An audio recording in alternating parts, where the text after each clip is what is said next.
Hi guys, இன்றைக்கி ஒரு அழகான க்யூட்டான லவ் ஸ்டோரியோட வந்திருக்கேன் காய்ஸ். இன்றைக்கி பார்த்தீங்கன்னா எடுத்தோன்னு நம்ம ஹீரோயின் தான் காமிக்கிறாங்க. அவங்க அப்பா அண்ணா கிட்ட ரொம்ப அடி வாங்கிட்டு இருக்காங்க. காரணம் அவங்க கர்ப்பமாக இருக்காங்க. அது 3 குழந்தைங்க.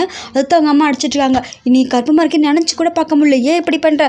கெமிக்கல் பிளான்ட்டில் வந்து கர்ப்பமாக இருக்க பொண்ணுங்களை வேலைக்கு எடுத்துக்கவே மாட்டாங்க. ஐயோ இப்போ நான் என்ன பண்ணுவாங்கிறாங்க. அம்மா என்னது கெமிக்கல் பிளான்ட்டா, என்ன சொல்கிறீங்க? எனக்கு புரியவே இல்லை. இன்சூரன்ஸ்க்காக தான் நான் செக்அப் பண்ண கூட்டு வந்தீங்கன்னு அதை சொன்னீங்க. இன்சூரன்ஸா? உனக்கு என்ன பைத்தியமா? கெமிக்கல் பிளான்ட்டில் வேலைக்காகத்தான் கூட்டு வந்த அவங்களே உன்னை செக் பண்ணுறதுக்காக தான் காசை கொண்டு வந்து ஃபுல் பாடி செக்அப் பண்ணுறாங்க. நான் உனக்கு செலவு எனக்கு என்ன பைத்தியமா? இப்போ நான் என்ன பண்ணுறது எனக்கு ஒன்றுமே புரியல. இந்த குழந்தையோட அப்பா யார் அப்படின்னு கேட்டுக்கிறப்போ நம்ம ஹீரோயின் வந்து ஃப்ளாஷ்பேக் யோசிக்கிறாங்க. நம்ம ஹீரோயின் வந்து ஸ்கூல் விட்டு வரப்போ ஒரு பூனைக்குட்டி வருது. அந்த பூனைக்குட்டி அழகாக பார்த்து கேட்குறாங்க, உனக்கு அம்மா அப்பா மாதிரி யாரும் இல்லையா? நீ தனியாக தான் இருக்கியா அப்படின்னு சொல்லிட்டு கொஞ்சம் கேட்டுக்கிறப்போ அந்த சைடு நம்ம ஹோட்டலில் நம்ம ஹீரோக்கு வந்து ஃப்ரெண்ட்ஸ் கூட பேசிகிட்டு இருக்காரு.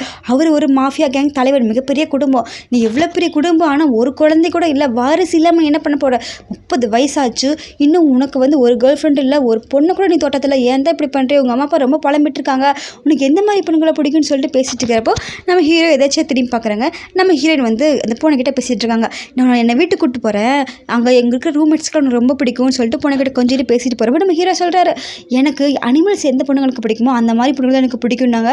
இவர் இருந்துட்டு, என்ன இப்படியா, நீ இப்படிப்பட்ட ஒரு சூப்பர்மேனை நினச்சி கூட பார்க்கலன்னு சொல்லிட்டு அவரு புலம்பிட்டு இருக்காரு. அதுக்கப்புறம் நம்ம ஹீரோயின் வந்து அவங்க வீட்டுக்கு போயிடுறாங்க. அந்த வார்டன் வந்து ட்ரெஸ்ஸெல்லாம் தூக்கி எரிஞ்சிருது. நீ ஒழுங்கு இங்கேருந்து கிளம்பு, 2 மாதம் டியூஷன் ஃபீஸே கட்டவே இல்லை அப்படின்னு சொல்கிறாங்க. இல்லையே, நான் ராத்திரி பகலாக வேலை செஞ்சு கொடுத்துறேன்னு சொன்னதுக்கு உங்கள் அம்மா அதெல்லாம் வந்து வாங்கிட்டு போயிட்டா அப்படின்னு சொன்னோன்னே, நீங்கள் எதுக்கு கொடுக்குறீங்க? இது அநியாயமாக இருக்குது. நான் கஷ்டப்பட்டு சம்பாரித்த பணம் அது, ராத்திரி பகலும் நான் வேலை செஞ்சு சம்மர் லீவில் வேலை செஞ்ச பணம், எதுக்கு நீங்கள் கொடுக்குறீங்கன்னு கேட்டதுக்கு, உன் குடும்பம் மட்டும்லாம் எனக்கு எந்த பிரச்சனையும் இல்லை, நீ ஒழுங்கு இங்கேருந்து கிளம்பு அப்படின்னு சொன்னேன்னா, ஆண்டி ப்ளீஸ் ஒரு 2 நாள் டைம் கொடுங்க, நான் எங்கே போய் தங்குவேன்? எங்கேயோ தங்க, ஆனால் இங்கேருந்து கிளம்புன்னு சொல்லி துரத்தி விட்டுறாங்க. நம்ம ஹீரோயினுக்கு என்ன பண்ணணும்னு தெரியல. அது போகிற முன்னாடி அது கிளம்பி வரேன்னு சொல்லிட்டு போகுது. உன்ன மாதிரி பாப்பட்ட ஜீவனங்களை படிக்கவே கூடாது, இதுக்கு மேலே நீ படிக்காமல் ஒழுங்காக பாதி நிறுத்திட்டு போய் வேலையை பாருன்னு சொன்னோன்னா நம்ம ஹீரோயினுக்கு கோவம் வந்துடுது. நினச்சிக்கிறாங்க, எந்த ஒரு சுச்சுவேஷனையும் நான் டவுன் ஆக மாட்டேன், என் படிப்பை நான் விட மாட்டேன், கண்டிப்பாக என்னால் ஸ்ட்ராங்காக இருக்க முடியும், நான் ஸ்ட்ராங் உமன் தான் அப்படின்னு சொல்லிட்டு பெட்டி தூக்கிட்டு கிளம்புறாங்க யூனிஃபார்மோடையே. அங்கே போய் பார்த்தா ஒரு பாரில் வந்துடுது. பாரில் போய், சார் இங்கே வெயிட்டர்ஸ்க்கு வேலை வேணும்னு போட்டிருக்கு, நான் வரவேன்னு கேட்குறாங்க. அவர் மேலே இருந்து கீழே வந்து பார்க்குறாங்க. இந்த எவ்வளோ பெரிய ஹோட்டல் தெரியுமா? நம்ம ஹீரோ இருக்கால மாஃபியா கேங் தலைவர், அவர் தான் வந்து அந்த ஹோட்டலோட இன்சார்ஜ். அவர் வரப்போ, இங்கே ரிச்சானா ஒப்ளியாண்ட பொண்ணுங்க தான் வேணும், உன்னை பார்க்குறதுக்கு ரொம்ப புவராக இருக்க, உன்னை பார்த்தா கிளீனிங் வேலைக்கு தான் செட் ஆகும், இந்த கிளீனிங் வேலை பண்ண பார்க்கலான்னு சொல்லிட்டு துணி கொடுக்குறாங்க. அவளுக்கு வேலை கிடச்சா போயின்னு சொல்லிட்டு உடனே கீழே போட்டு துணி துவைச்சி துடைக்கிறாங்க. இப்படிலாம் பண்ணக்கூடாது, முட்டி போட்டு பண்ணுன்னு சொன்னோன்னே திரும்ப அதே மாதிரி பண்ணுறாங்க. நீ க்ளீன் பண்ணு, அங்கே க்ளீன் பண்ணு, ஒரே அதிகாரம். நம்ம ஹீரோயின் வந்து எதுவுமே யோசிக்காமல் பாவம் வேலை செஞ்சுட்ருக்காங்க. அதுக்கப்புறம் நம்ம ஹீரோ வரதா வேலை சொல்கிறாங்க. ஹீரோ வந்து கீழே அந்த பொண்ணையும் பார்க்குறாரு. மூஞ்சி பார்க்குறான்னு தெரியல, ஆனால் வந்து புள்ளி பண்ணிட்டு இருக்கான்னு தெரியுது. எனக்கு புள்ளி பண்ணிடுறவங்க யாரையும் பிடிக்காது, ஒருத்தங்க அவ்வளோ சீக்கிரம் முட்டி போட்டாங்கன்னா அவங்க எந்திரிக்கவே முடியாது அப்படின்னு கோமா திட்டிட்டு போயிடறாங்க. அந்த அசிஸ்டன்ட் தான் சொல்கிறான், சார் நீ அவங்க முன்னாடியே நீ புள்ளி பண்ணுறியா, அவருக்கு புள்ளி பண்ணுறது யாரும் பிடிக்காது, உன்னோட அதிர்ஷ்டம் எனக்கு வேலை போகாமல் தப்பிச்ச, ஒருத்தர் நடந்துக்கோ அப்படின்னு சொல்லிட்டு அவனும் எச்சரிச்சுட்டு உள்ளே போகிறான். உள்ளே போய் பார்த்தா அங்கே நிறையா பொண்ணுங்கள் நின்றுருக்காங்க. நம்ம இந்த வேலை மேனேஜர் வந்துட்டு, நீ போய் அவங்களுக்கு வந்து ஒயினையும் ஃப்ரூட்ஸு கட் பண்ணி கொடுன்னு சொல்லிட்டு உள்ளே அனுப்பிடுறாங்க. நம்ம ஹீரோ அங்கே போய் பார்த்தா நிறைய பொண்ணுங்க இருக்குது. நான் ஒழுங்காக போகிறேன்னு நம்ம ஹீரோ போகிறக்குள்ளே, இங்கே வா அவங்க பாட்டுக்கு இருப்பாங்க, நீ பாட்டுக்கு நம்ம குடிக்கிறோம் என்ஜாய் பண்ணுறோம் அவ்வளோதான் அப்படின்னு சொல்லிட்டு உட்கார வைக்கிறாங்க. இதுக்கு தான் மீட்டிங்னு சொல்லி எனக்கு கூப்பிட்டு வந்தியா? நம்ம ஹீரோ கேட்குறாங்க. நீங்கள் பாருப்பா, அவர் ஃப்ரெண்டும் கூட, பாருப்பா உங்கள் அம்மா ஒரே புலம்பல், 30 வயசாகிடுச்சுன்னா என் பையனுக்கு கல்யாணமே ஆகலை, நாங்கள் எப்படி குடும்ப வரிசை பார்க்கன்னு சொல்லி புலம்புறாங்க.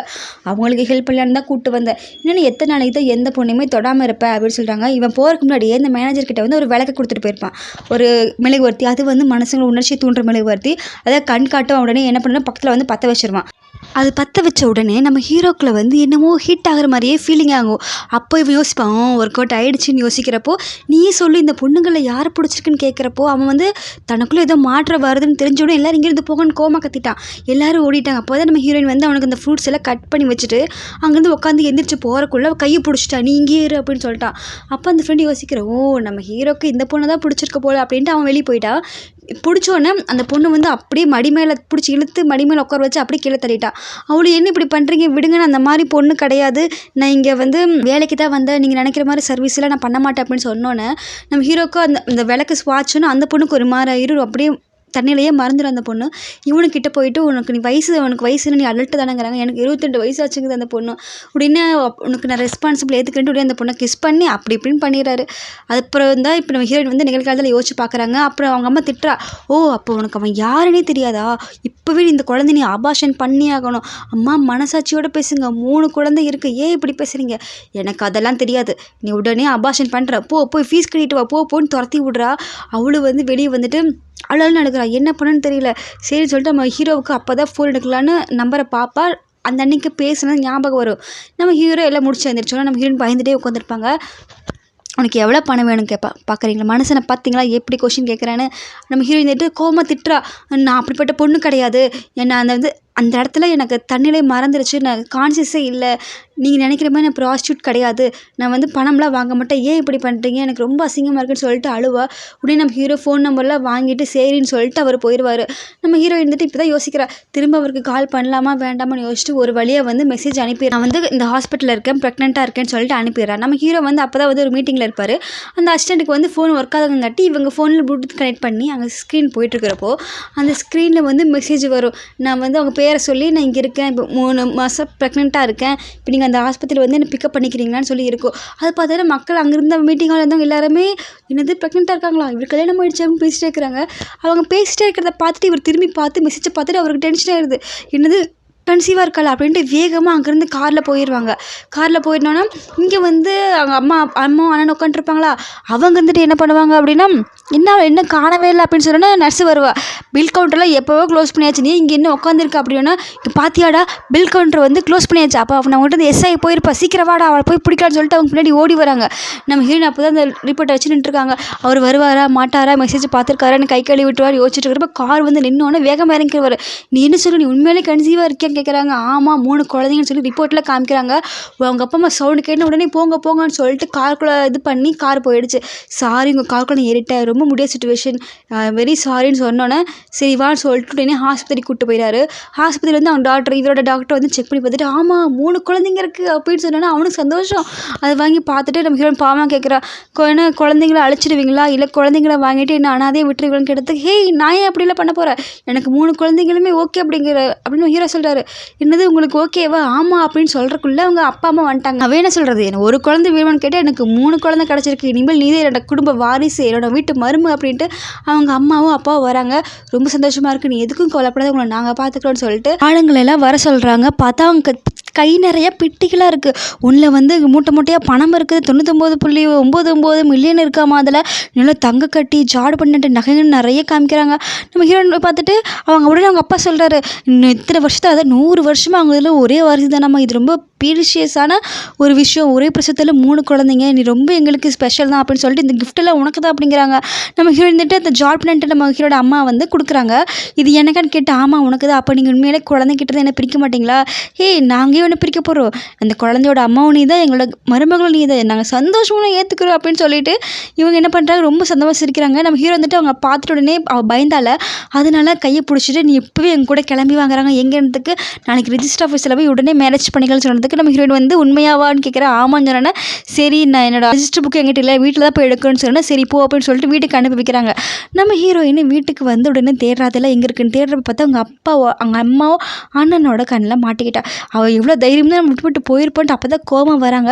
அவள் உள்ளே இருக்கிறத பார்த்துட்டு எவ்வளோ தைரியம் இருந்தால் நீ உள்ளே வருவடி அப்படின்னு சொல்லி பிடிச்சி இழுக்கிறாங்க. கையில் என்ன மறைச்சி வச்சிருக்கா பார்த்து அந்த புக்கை எடுத்துட்டாவோ. இந்த புக்கு எதுக்கு மறைச்சி வச்சிருக்கான்னு சொல்லிட்டு அண்ணன் பிடிங்கிறான். வேறு எதுக்காக இருக்கும், இதை வச்சு கல்யாணம் பண்ணிக்கத்தான் அப்படிங்கிற அவங்க அண்ணன். எவ்வளோ தைரியம் இருந்தால் நீ இப்படி பண்ண, வாடி உடனே அபார்ஷன் பண்ண போல அப்படிங்கிறாங்க. அம்மா இது ஏன் குழந்தை, அதோட வாழ்வை சாவே முடிவு பண்ண நீங்கள் யாருன்னு கோமா கேட்குறா. அவள் திரும்ப அடிக்கிற, என்னையும் ஏற்று பேசுகிறியா, ஒன்றும் இப்போ கெமிக்கல் பிளான்ட்டில் ஒன்று வேலைக்கு அனுப்பி நீ சம்பாதிக்கிறதெல்லாம் நான் வாங்கியே ஆகணும் வாங்குறாங்க. அம்மா நானாக வேலைக்கு போனேன், நானாக படித்தேன், எல்லாமே நானே பண்ணிக்கிட்டேன், நீங்கள் எனக்கு ஒன்றே பண்ணதில்லை, நான் உங்கள் பொண்ணு தானே, ஏன் இப்படி பண்ணுறீங்க, ஏன் எனக்காக எதுவுமே பண்ணதில்லையா, ஏமா இப்படி பண்ணுறீங்க, ஏன்னா நான் உன்னோட அம்மா, நான் அப்படி தான் பண்ணுவேன், நீ ஒழுங்காக வாடின்னு சொன்னோன்னே இப்படிப்பட்ட எனக்கு அம்மாவே இருக்க முடியாதுன்னு சொல்லிட்டு தள்ளி விட்ட வெளியே ஓடிறா. வெளியே போனாலே இவங்க போய் அவளை பிடிச்சிட்டு குச்சி எடுத்து அடிச்சிட்டு கீழே போட்டுறா. ஒரு ரோட்டில் போகிற பிச்சைக்காரன் குழந்தைய வயிற்றுல சுமந்துட்டு வந்துட்டு நீ எங்கிட்ட அதிகாரம் ஆண்டியான்னு கத்துறோன்னா தெருவே கூடிடுது. என்னது பிச்சைக்காரன் பையன் குழந்தையா, கருமம், பிச்சைக்காரன் கூட ஓசியில் போய் இருந்திருக்கலாம் அப்படின்னு சொல்லிட்டு ஓவராக இருக்கிறவங்களா பேசுதுங்க.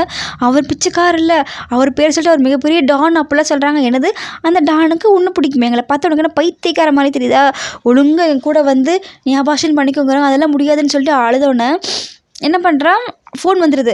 நீங்கள் ஹீரோ காமிக்கிறாங்க. அவள் போய் ரொம்ப நேரம் ஆச்சு, என்னாச்சுன்னு தெரியாத பிரச்சனையாக ஃபோன் பண்ணி பாரான்னு மாமியார் சொன்னோன்னே உடனே ஃபோன் பண்ணுறான். அந்த ஃபோனை பார்த்துட்டு அவங்க அண்ணங்கார ஃபோன் பிடிங்கிறான்.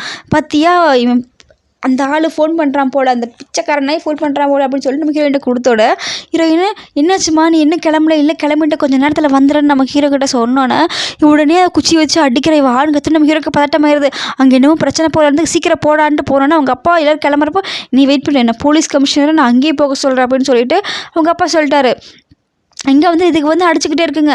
நீ என் பிள்ளையிலன்னு இப்போவே ரத்தத்தை என் உடம்புல ஊறதெல்லாம் உன்னோட ரத்தம் என் வீட்டில் நீ சாப்பிட்ட, இதுக்கு எந்த சம்மந்தம் இல்லைன்னு நீ ரத்தத்தை கொடுத்துட்டு போயிடுன்னு சொன்னோன்னே குண்டாவும் கத்தியும் கொடுக்குறாங்க. அவன் வந்து கையை வெட்டிட்டு நீ உங்களுக்கு எனக்கு எந்த சம்மந்தமே இல்லை, இனிமேல் உங்கள் பொண்ணு கிடையாது, நான் தேடி வராதேன்னு சொல்லி ரத்தத்தை கொடுத்தோன்னே பச்சி சிக்கிருச்சுடா அப்படின்னு சொல்லிட்டு இவன் அவளோட ஆஸ்பத்திரிக்கு போகிறான்னு சொல்லிட்டு அவளை பிடிச்சி ஆஸ்பத்திரிக்கு எடுத்துகிட்டு போகிறாங்க. இப்போ போகிறப்போ வந்து எந்த ஆஸ்பத்திரி என்ன கிளினிக்குன்னு சொல்லிட்டு பேசிகிட்டே போகிறா. நம்ம ஹீரோ லைன்லேயே வராங்க. ஹாஸ்பிட்டலில் வந்துட்டு இழுத்துட்டு போய் இவ்வளோ முதல்ல அபார்ஷன் பண்ணுங்க சொல்கிறாங்க. அவங்க அம்மா வந்துட்டு கத்துறா, வேண்டாம் ஏன் இப்படி பண்ணுறீங்க, அவர் வந்து அவங்களை உண்டுலைன் பண்ணிடுவார், இது அவரோட குழந்தை, அவர் எவ்வளோ பெரிய டான் தெரியுமா, அவர் மாஃபியா கேங் தலைவர், ஏன் இப்படி பண்ணின்னு கத்திட்டு இருக்கா. அவங்க அப்படியே அலட்சியம், அப்பேற்பட்ட ஆள் உன் குழந்தைன்னு சொன்னால் ஒத்துக்குவானா, ஏதோ பிச்சைக்காரன் பையனை குழந்தைய வச்சுட்டு இப்படி பண்ணுறியா, நீ உடனே வேலைக்கு போய் தான் ஆகணும், போய் அபார்ஷன் பண்ணின்னு சொல்லிட்டு அவளை கட்டி போட்டு ஊசி போட போகிறாங்க. நம்ம ஹீரோ வேகமாக கார் ஓட்டிகிட்டு வராரு. வந்துட்டு உள்ளே வந்து பார்த்தா நம்ம ஹீரோயின் கட்டி போடணும், அவருக்கு மனசை உடைச்சி தொழில் என்ன பண்ணுறாரு, அங்கேருந்து அடிச்சு போட்டு கட்டெல்லாம் அவுத்துட்டு நம்ம குழந்தை கட்டி பிடிச்சிக்கிறாங்க. நம்ம ஹீரோ பார்த்துட்டு குழந்தையில ஓகேவா எல்லாம் சேஃபாக இருக்குது, நீங்கள் காப்பாற்றிட்டீங்க, நான் பயந்துகிட்டே இருந்தேன், என்ன எதுவும் ஆகிடுமோ அப்படின்னு சொல்லிட்டு அவங்க ஃபீல் பண்ணி அழுதுகிட்டு இருக்காங்க. அண்ணனும் அம்மாவும் உள்ளே தான் நிற்கிறாங்க. இவனை பார்த்துட்டு பிச்சைக்காரன் வந்துட்டா அப்படின்னு சொல்லிட்டு இவன் தான் அதுக்கு காரணம்னு சொல்லிட்டு கேவலாம் பேசுகிறாங்க.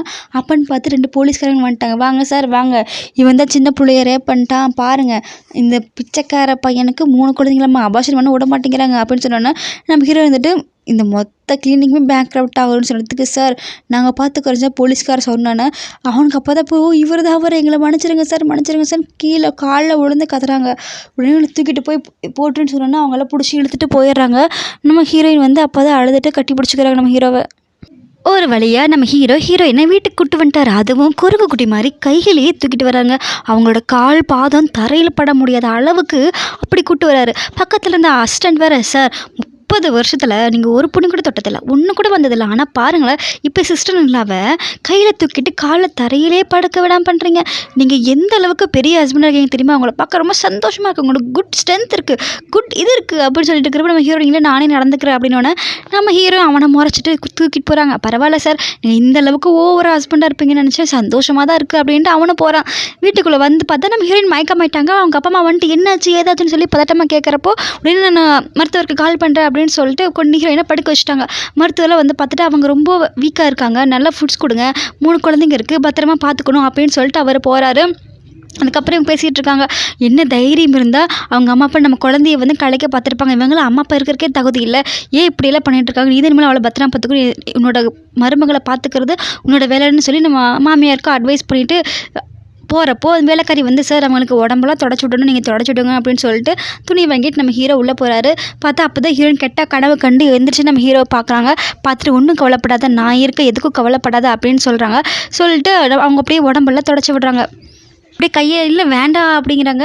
இல்லை நான் ஹஸ்பண்ட் அதனால எதுக்கும் கவலைப்படாத, இந்த வேலையை நான் பார்க்கலாம் அப்படின்னு சொல்லிட்டு அப்படியே கையை தொடச்சி விட்றாங்க. தொடச்சி விட்டு மூஞ்சி கரைகள் அதையும் தொடச்சி விட்டுட்டு அப்படியே ட்ரெஸ்ஸு கழட்ட போகிறாங்க. ஐயோ வேண்டாம் ஏன் இப்படி பண்ணுறீங்க, நான் ஒன்றும் பண்ண மாட்டேன், பேக் துடைக்க வேண்டாமா, துடைக்க மட்டும்தான் செய்வேன் அப்படின்னு சொல்லிட்டு அப்படியே ட்ரெஸ்ஸை லைட்டாக கழட்டி பார்த்தா அவங்க அப்படியே காயமாக இருக்குது. அவருக்கு மனசே கேட்கல. அப்படியே முதுகில் போய் கிஸ் கொடுக்குற நம்ம ஹீரோயின் அப்படியே நடுங்கிக்கிட்டே உட்காந்துருக்காங்கன்னா பாருங்களேன். அதுக்கப்புறம் வந்துட்டு திரும்ப அந்த மருந்து வச்சு அப்படியே துடைக்கிறப்போ பரவாயில்ல, இவர் வந்து துடைக்க தான் வந்திருக்காரு, நம்ம வந்து தப்பு நினச்சிட்டேன் போலன்னு சொல்லிட்டு சிரிச்சுக்கிட்டே அமைதியாக உட்காந்துட்டு இருக்காங்க. அதுக்கப்புறம் சொல்கிறாரு, நான் உன்னை விட்டு பிரிய மாட்டேன், உனக்கு எந்த டேமேஜ் வர மாட்டேன், நீ கண்டிப்பாக ரெஸ்டடு, உனக்கு எல்லாமே நான் இருப்பேன் அப்படின்னு சொல்லிட்டு நம்ம ஹீரோ வந்து அங்கேருந்து போகிறாங்க. அதுக்கப்புறம் அந்த வேலைக்கார பொண்ணு வந்து மேடம் உங்களுக்கு என்ன சாப்பிட வேணும்னு சொன்னோன்னா அவள் வந்து கணக்கு போடுறா. இது இவ்வளோ டாலர் அவ்வளோ டாலர்னு சொல்லிட்டு ஃப்ரூட்ஸு நூடுல்ஸு மட்டும் கேட்குறா. இல்லை நீங்கள் இதெல்லாம் சாப்பிடக்கூடாது, ப்ரெக்னெண்ட்டாக இருக்கீங்க. இல்லை பரவாயில்ல, அப்போ ஒரு முட்டை மட்டும் கொண்டு வந்துடு அப்படின்னு சொல்லிட்டு போகிறா. இவங்க வந்து கிச்சனுக்கு போய் சமைச்சிட்டு போகிறாங்க. இவங்க அம்மாவும் மகனும் வெளியே உட்காந்து பேசிக்கிட்டு இருக்காங்க. நீ அவளை ரிலாக்ஸாக பார்த்துக்கோ, நாளைக்கு ஷாப்பிங் போய் அவளுக்கு தேவையான ட்ரெஸ் எல்லாம் வாங்கிட்டு வந்துடலான்னு அவங்க அம்மா பேசுகிறப்போ அந்த வேலைக்கார பொண்ணு சாப்பிட எடுத்துகிட்டு போகுது. பார்த்தா அது என்ன இவ்வளோ கேவலமாக கொண்டு போகிற சாப்பாடு, அவள் ப்ரெக்னெண்ட்டாக இருக்க உனக்கு தெரியாதான்னு கேட்டேன்னா அந்த பிள்ளை பயந்துட்டு ஐயோ மேடம் அவங்க தான் ஆர்டர் பண்ணாங்க, இவங்க தான் கொடுக்க சொன்னாங்க, அவங்க காசுக்காக பார்ப்பாங்க போடலான்னு சொன்னோன்னே என் மருமகளுக்கு இப்போ இந்த ஃபுட் கொடுக்குறது அப்படின்னு சொல்லிட்டு பர்னட்ஸ், அது மிகப்பெரிய உணவு போல் அவங்க ஊரில், அது டாப் 10 ரெஸ்டாரண்ட்டில் ஆர்டர் பண்ணி கொண்டு வா, நான் என் மருமகளுக்கு நான் கொண்டு போய் கொடுக்குறேன் அப்படின்னு சொல்லிட்டு 3 பேர் அங்கே போகிறாங்க. பார்த்தா நம்ம ஹீரோயின் வந்து அந்த சோஃபாவில் வந்து அப்படியே குறுக்கிட்டு பயந்துட்டு படுத்துருக்காங்க. அதை பார்த்து நம்ம ஹீரோ போய் பதட்டமா என்ன எதுக்கு இங்கே படுத்துருக்க அப்படின்னு கேட்டு கட்டி பிடிச்சி பேசுகிறாரு. உடனே நம்ம பெட்டை வந்து டர்ட்டி பண்ணக்கூடாதுல்ல, அதனால தான் இங்கே படுத்துருக்க அப்படின்னு சொல்லி நம்ம திட்டுறாங்க. நீ வந்து இந்த வீட்டோட மருமக, உனக்கு எல்லா உரிமையும் இருக்குது, நீ ஏன் இப்படி பண்ணுறவா அப்படின்னு சொல்லிட்டு நம்ம ஹீரோ அப்போவே டப்புன்னு கையில் தூக்கிட்டாரு. எங்கள் அம்மா பாரு உனக்கு வந்து எவ்வளோ பெரிய பிஸ்னஸ் கொண்டு வந்து கொடுத்துருக்காங்க சாப்பிட, நீ ஏன் இப்படி இருக்க, உனக்கு இங்கே எல்லா உரிமை இருக்குது அப்படின்னு சொல்லிட்டு அந்த சாப்பாட்டை நம்ம ஹீரோ வந்து அப்படியே ஊட்டி விட்றாரு. நம்ம ஹீரோயின் அப்படியே பார்த்துட்டு சிரிச்சுட்டே வந்து அப்படியே சாப்பிட்றாங்க. அம்மா கூட போய் ஷாப்பிங் பண்ணிட்டு வந்தது, இல்லை ஷாப்பிங் அதெல்லாம் வேண்டாம், நான் சொன்னால் கேட்கணும், ஒழுங்காக அம்மா கூட போகிறேன், ஷாப்பிங் பண்ணுறேன், ட்ரெஸ் எல்லாம் உனக்கு பிடிச்ச ட்ரெஸ் வாங்கிக்கிறேன்னு சொன்னால் இவரும் சரின்னு சொல்லிட்டாங்க நம்ம ஹீரோயின். அடுத்த நாள் 3 பேரும் வந்து கடைக்கு போகிறாங்க. பார்த்தா கடை கூட்டமாக இருக்குது. வேண்டாம் கூட்டமாக இருக்குது அப்படின்னு நம்ம ஹீரோயின் சொன்னோன்னா உடனே அவங்க அம்மா இப்படி கை தட்டிட்டு எல்லோரும் போங்கன்னு சொல்லி எல்லோரும் போயிட்டாங்க. எல்லாரையும் வரவேற்கிறேன்னு சொல்லிட்டு கடை ஓனரே வந்து வரவேற்கிறாங்க. அதுக்கப்புறம் வா நீ வந்து நம்ம இங்கே விஐபி கஸ்டமர்ஸ், நீ எங்கே போகிறாலுமே நிற்க தேவையில்லை, நீ நம்ம எங்கள் வீட்டு மருமக இப்படிலாம் பண்ணலாமா அப்படின்னு சொல்லிட்டு போய் இந்த ட்ரெஸ்ஸில் எது பிடிச்சிருக்கோ எடுத்துக்கணும்னு சொன்னேன்னா கை வைக்க போனோன்னே இல்லை மேடம் இது வேணான்னு சொல்லிட்டு தொட போனோன்னே இல்லை நான் தெரியாமல் தொட்டு இனிமேல் தொட மாட்டேன் நம்ம ஹீரோயின் பாவமாக சொல்ல. உடனே அவங்க அம்மா சொல்கிறாங்க இது எல்லாமே நார்மல் ஐட்டம் சரியா, உனக்கு மாடல்லே போட்டு வந்து காமிப்பாங்க அப்படின்னு சொன்னால் நிறைய மாடல்ஸ் வராங்க, கூடவே ட்ரெஸ்ஸு கூட ஹேண்ட்பேக்கு எல்லாம் வந்து இது எல்லாத்தையுமே பேக் பண்ணின்னு சொன்னேன்னா இவ்வளோ காஸ்ட்லியாக எதுக்குன்னு சொல்லி நம்ம ஹீரோ கேட்டோன்னே இது எல்லாமே உனக்கு தான், நீ யார் என்னன்னு உனக்கு தெரியலையா அப்படின்னு சொல்லிட்டு சிரிச்சுட்டே பாவமாக சொன்னோன்னா அவங்களே சரின்னு சொல்லிட்டு பிடிச்சி ட்ரெஸ்ஸு போய் போட்டு வா அப்படின்னு சொன்னோன்னா நம்ம ஹீரோயின் போய் அந்த ட்ரெஸ்ஸை வந்து அணிஞ்சிட்டு வந்து காமிக்கிறாங்க. பார்த்தா ஹீரோக்கு அவ்வளோ அழகாக இருக்காங்க. ஹீரோக்கு ரொம்ப பிடிச்சி போயிடுது. அப்புறம் வீட்டுக்கு வந்தாச்சு. நம்ம நைட் ட்ரெஸ் போட்டு நம்ம ஹீரோயின் வந்து அந்த பாக்ஸே பார்த்துட்டு இருக்காங்க. என்ன ஆச்சு ஏன் இப்படி இருக்குன்னு கேட்டோன்னே அப்படியே கால் தடுக்கி நம்ம ஹீரோ மேலே விழுந்தா இதுதான் சாக்குன்னு நம்ம ஹீரோ கட்டி பிடிச்சிட்டாரு. காலில் செருப்பு இல்லாததை பார்த்துட்டு செருப்பு கூட போடாமல் என்ன பண்ணிக்கிட்டு இருக்க, எவ்வளோ ஜில்லுன்னு இருக்குது தெரியுமா சொல்லி உடனே தூக்கிட்டாரு. புசுக்குன்னு மனசை தூக்குறாருப்பா. பார்த்தாவே கடுப்பாக இருக்குது, நம்மளை தூக்கு இப்படி யாரும் இல்லையே, உங்களுக்கும் அந்த ஃபீலிங் தானே எனக்கும் புரியுது. அவரை தூக்கிட்டு போய் பெட்டில் படுக்க வச்சு என்னாச்சுன்னு கேட்டோன்னே இல்லை ஆன்ட்டி நமக்கு நிறைய ட்ரெஸ் வாங்கி கொடுத்துட்டாங்க, இது எல்லாமே காஸ்ட்லியாக இருக்குன்னு சொன்னதுக்கு ஹே நீ என்ன உன்னை எப்படி கூப்பிட சொல்லியிருக்க, ஹனி ஹனின்னு கூப்பிடணும் சொன்னேன். ஹனி அப்படின்னோடனே மை ஹனி அப்படிங்கிறாங்க. என் ஆண்டி இவ்வளோ கொடுத்துருக்காங்க என்ன கைமாறு செல்ல போகிறேன்னு கேட்டதுக்கு அவங்களுக்கு அடுத்த வாரம் பிறந்தநாள் வருது, பிறந்தநாள் அன்றைக்கி உனக்கு பிடிச்ச கிஃப்ட்டை அவங்களுக்கு கொடுத்துரு, இதை காம்போசிஷன் பண்ணிக்கலாம் அப்படின்னு சொல்லிட்டு கிட்ட போகிறாரு. நம்ம ஹீரோயினை கிஸ் பண்ண வராங்கன்னு சொல்லிட்டு கண்ணை மூடோன்னே தப்பாகவே நினச்சிக்கோ அப்படின்னு சொல்லிட்டு சிரிக்கிறாங்க, கிண்டல் பண்ணுறாங்க. அவங்களும் சிரிக்கிறப்போ நெத்தியில் கிஸ் கொடுத்துட்டு 2 பேரும் படுத்துக்கிறாங்க. அடுத்த நாள் நம்ம ஹீரோ வந்து காரில் அப்படியே பந்தாவாக போய் அந்த பொருளை ஏலம் எடுப்பாங்களே அந்த இடத்துக்கு போகிறாங்க. மனசை அவங்க அங்கேயும் தூக்கிக்கிறாங்க. நம்ம பொண்ணு கையில் கீழே விட மாட்டேங்கிறாங்கன்னு பாருங்களேன். திரும்ப தூக்கிட்டு பத்திரிக்காரங்களாம் ரவுண்ட் அப் பண்ணிட்டு இவங்க தான் உங்கள் கேர்ள் ஃப்ரெண்டாக புதுசாக ஒரு பொண்ணை கூப்பிட்டு வந்திருக்கேன்னு சொன்னதுக்கு இவ கேர்ள் ஃப்ரெண்ட் இல்லை என்னோட ஒய்ஃப் சரியா, அவளுக்கு உண்டான மாதிரி எனக்கு உண்டான மரியாதை எல்லாமே அவங்களுக்கு கொடுக்கணும், நியூஸ் பேப்பர் எல்லாத்துலேயுமே பெருசாக போடுங்க அப்படின்னு சொன்னோன்னா நம்ம ஹீரோயின் வந்து இவர் என்றைக்குமே நம்மளை ப்ரொடக்ட் பண்ணிட்டே இருக்காரு அப்படின்னு சொன்னோன்னா அவர் சொல்கிறார் நான் எப்போவுமே என் ஒய்ஃப் பக்கம் தான் இருப்பேன், அவள் எதுக்குமே பயப்பட தேவையில்லை அப்படின்னு சொல்லிட்டு அப்பவும் காதலாக ரொமான்ஸாக பார்த்துட்டு நம்ம ஹீரோயினை கூப்பிட்டு போகிறாங்க. 2 பேரும் அங்கே கை கோத்துட்டு சூப்பராக நடந்து போகிறாங்க. இங்கே தாங்க ஒரு ட்விஸ்ட்டு. என்னடா இவ்வளோ நேரமாக வெள்ளி இல்லையேன்னு சொல்லி பார்த்தோம்னா அந்த வில்லி வந்துட்டா ஓரத்தில் நின்று இவங்க 2 பேரும் பார்த்துட்டு போகிறா. இவ வந்து ஸ்கூலில் வந்து அவளை புள்ளி பண்ணுற கேங்கு, இவளுக்கு இப்படி ஒரு வாழ்வா, இவ சரியான பிச்சைக்காரி புவர்கள், இவளுக்கு இப்படி வந்த வாழ்வான்னு சொல்லிட்டு நொந்துட்டு அவங்க 2 பேரும் உள்ளே போகிறாங்க.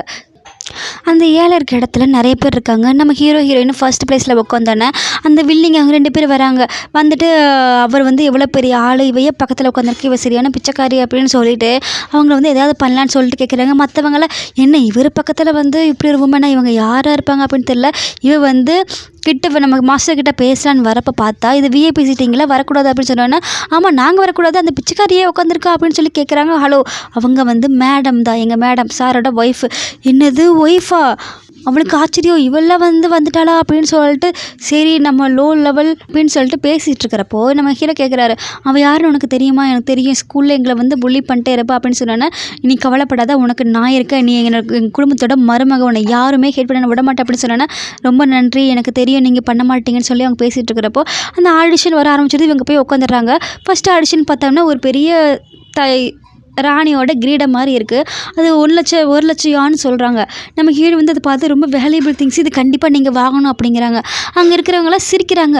அதை பார்த்தா பழைய பொருள் மாதிரி இருக்குது, அதை போய் வேல்யூங்கிறாங்களே, இவளுக்கு ஒன்றுமே தெரியல. இவ ரொம்ப சின்ன பொண்ணாகிறங்காட்டி இவளுக்கு ஒன்றுமே தெரியல. நீங்களே எக்ஸ்பிளைன் பண்ணுங்கன்னு சொல்லிட்டு இருக்கிறப்ப நம்ம ஹீரோ அவள் சொன்னதுக்காகவே அதை வாங்கிட்டா 1,00,000 கொடுத்து. அதுக்கப்புறம் எல்லோரும் சொல்கிறாங்க, இதில் ஒரு வேல்யூபிள் இல்லாத திங்ஸு, இது போய் நீ வாங்கியிருக்கியா, உனக்காக காசு வேஸ்ட் பண்ணாதான் மிச்சம் அப்படின்னு சொல்லிட்டு இருக்கிறப்போ, நான் இப்போவே ப்ரூவ் பண்ணுறேன் போய் பாருன்னு சொல்லிட்டு நம்ம ஹீரோ அதை உடச்சி பார்த்தா ஒரு ஹேர்பின் வருது. அது ரொம்ப பவர்ஃபுல்லான ஹேர்பின். அதை பார்த்தோன்னே அது அந்த பழங்கால ஹேர்பின். அதை பார்த்துட்டு பார்த்தீங்களா, இது ரொம்ப பழமையான ஹேர்பின் சொல்லிட்டு ஒருத்தர் வாங்க வந்துடுறான். இது நாங்கள் எவ்வளோ காசு வேணால் கொடுத்து வாங்கிக்கிறோம், இது ரொம்ப பழமையான பொருள், நாங்கள் கட்சி பொருளை வச்சோம்னா இது ரொம்ப விலை போகும் அப்படின்னு சொல்லிட்டு இருக்கிறப்போ, இது நான் கவர்மெண்ட்டுக்கு நாங்கள் ஃப்ரீயாகவே கொடுக்குறோம் அப்படின்னு சொல்லிட்டு அந்த கவர்மெண்ட்டுக்கு அதை கொடுத்துருவாங்க.